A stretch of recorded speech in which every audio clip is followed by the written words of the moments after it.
Recently, my good friend Stephen, you and I were invited on to Super Otaku in celebration of AAPI to talk about JOAN. And if you've always been wondering how we met, I've got a little clip for you here.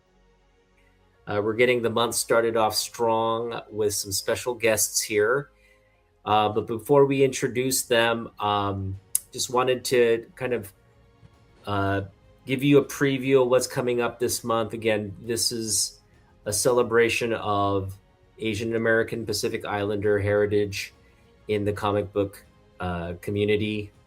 And this just runs across creatives, obviously YouTube creators, and as well as just community members. So, hoping we get a lot of engagement, and we've got a really great pair of guests here. We have Stephen Yoon and Seth Singleton joining us to promote the third installment of JOAN. So, yeah, I'm just going to let you guys kind of introduce yourselves, and then we'll get the conversation started. So, yeah, Stephen, you want to go first? Sure. Yeah, my name is Stephen Yu. I am a comic book illustrator and also author and artist of my graphic novel series, Joan, loosely based on Joan of Arc. And it's been a project that I've been working on for the past 9 years. It's influenced by a lot of things that I love. Hong Kong martial arts movies of like the 80s and 90s, Hollywood blockbusters, anime, westerns. It's just all that combined into one like Duck Press comic graphic novel series.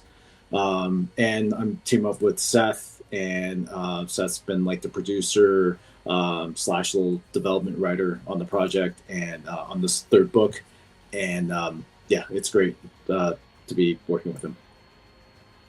Wonderful. And now we have Seth. Go ahead and introduce yourself to our audience. Pleasure. Thanks for having me on. I'm a writer of many things, including comic books and comic strips. I also work for currently a political campaign, the Green Party out in Maryland. I dabble and I stay busy. But one of the things that I love is meeting inspirational creators, someone who has passion, drive, and has taken that with a project and pursued not only a chance to complete the project, but also to talk about things that are very important to the here and now, but also have so many timeless values woven in. And that's one of the great things about partnering up with Steve on JOAN. Yeah, wonderful.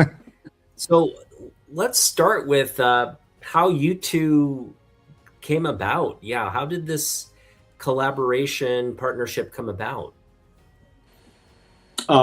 Seth will probably fill in with the details. I usually give like a general like overview. We met in I think it was like 2022. I was in Alameda doing CarrierCon, and Seth was talking to my friend Nick Pino, who had a table there. He does all this like kaiju art, and then I think Seth was talking to Pino about art, comics, and my friend Nick Pino, referred Seth to me, and then we met, we talked, and then later we talked online, and we're just kind of like conversing about projects and stuff.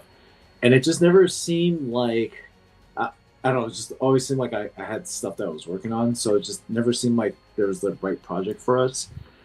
And then we went that direction of like, let's just hang out, let's just be really good friends, let's just talk about all the things that like interest us. And then through like this, what are we now, like 4 years of like this budding friendship, we realized, oh, we're pretty much on the same page with a lot of things. And we're like, okay, let's create this project. And we have one that we've been working on, which is an anthropomorphic story that has all this like themes of colonialism, imperialism, what it means to be just kind of like, like who your true family is. And but even that just seemed like there was like a lot of work, and I was like working on so many things. And now with Joan, I'm like, wait, I'm currently working on this, and Seth and I talk a lot about the themes in this book. why not just team up on this project? So I had to kind of like, there's that ego, right? You have as a creator, and you're like, I could do it all, but that doesn't seem possible. That's not realistic. So it comes to a point where I think Seth's probably right on my face is like, wow, this guy's stressed out all the time. So Seth offered to help out, and through, you know, just kind of like the working on this crowdfunding campaign right now, we're realizing, oh wow, there's actually a lot that we could split the task on. And as a result of that, I just realized, wow, I love working with this guy. Not only are we on the same page about a lot of things, but there's also the vulnerability too component, which I think is important, especially for men working on projects. It's just like, let go of the ego and let's really hash it out. Let's talk about, you know, like what we're really feeling. And it's liberating actually to find a friend that could also be like a work partner too. So Seth is awesome. That's what I have to say. That's great. Seth, what about you? What would you add to what Steven said? That's pretty tough to follow up, but I do want to go back to that first moment. Was CarrierCon. I was really captivated. You know, Steve and Nick together, pretty impressive powerhouse. Like side by side, it was like the 1-2 punch. So I remember, like, you know, Nick was kind of setting me up, but I'm glancing over at Steve's stuff, and I'm like, yeah, tell me about your neighbor. He seems like he's got really cool stuff. He's like, yeah, you know, Steve and I have known each other for a while. You should check out his JOAN book. So I came over, I talked to him. And it was interesting. The whole time we were talking, there was this awareness of like, yeah, I do podcasting and I enjoy interviewing creators and talking about the creative process and craft with them and storytelling. But that when we scheduled a time to sit down and talk, I was like, look, before we even get to that, you seem like an artist who might be a kindred spirit. So can I pitch you some ideas and just get your feedback? And I did. And then I said, look, I understand if, you know, that's all you want to have this conversation include, or if you want to schedule a podcast or however you'd like things to continue. But I felt that I would start it by being, and I think this is one of the things Steve pointed out just a minute ago, being vulnerable and saying, hey, you're another artist. You're someone whose work I admire. I want to sort of test that relationship with you with a couple of ideas, get your feedback, and then see what our conversation's like afterwards.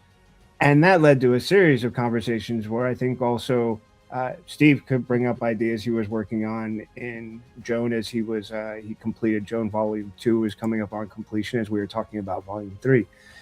And then I'm going to add one other detail to it, which is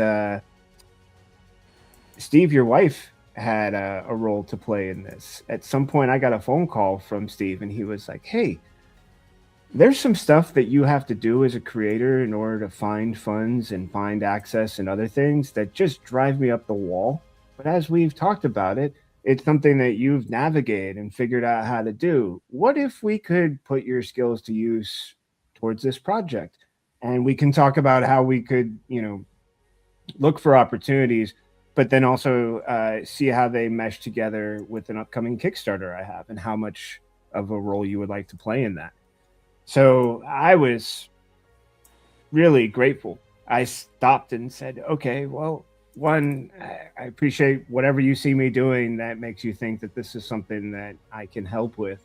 And I love your project. I'm very passionate every time we've talked about your characters and your story. So I'm emotionally invested. Rachel had it figured out. She knew exactly what she was doing, asking me to get involved. And then we just hammered out what would be important to get finished for the projects that we have in mind. And also what part of those Steve was comfortable letting me take over, where he still wanted to maintain, you know, one, he's the creator of this IP from the beginning. So how much of that he wants to continue having as much hands-on to do with. And then at what point he might want to transfer some of those responsibilities. But essentially it's like, hey, look, why instead of turning to do this task all the time, we don't, you know, instead let you focus on these tasks, and these ones over here, I take over. And that became this shared relationship about how is it that I can step in and help, and also doing my best to look for opportunities to say, hey, that sounds like it's a bit of work. It sounds like it's a struggle. Either I've done this before or I don't mind it. And this is where I just include the story that when I was a kid, playing soccer, when one of my teammates had a knot in their laces, I was always so happy to go, yeah, let me see that. I love this. And I would go through it because there was a satisfaction in knowing that there is no knot that cannot be undone, right? So find it, dig in, and then discovery along the way taught me how to do knots. And it's just something I enjoy doing. So being able to put some things I enjoy doing towards a great work like JOAN with a story and a character and so many things that I love and want to support as well as champion. Yeah, it was an easy yes. It was an easy yes. And that's going to do it for that clip. I'll be sharing clips with you here and on other platforms in the coming days. But if you want to be the first to get a look at them, join our Kickstarter and become a follower, because they got to see this clip first. And if you like being first, sign up now.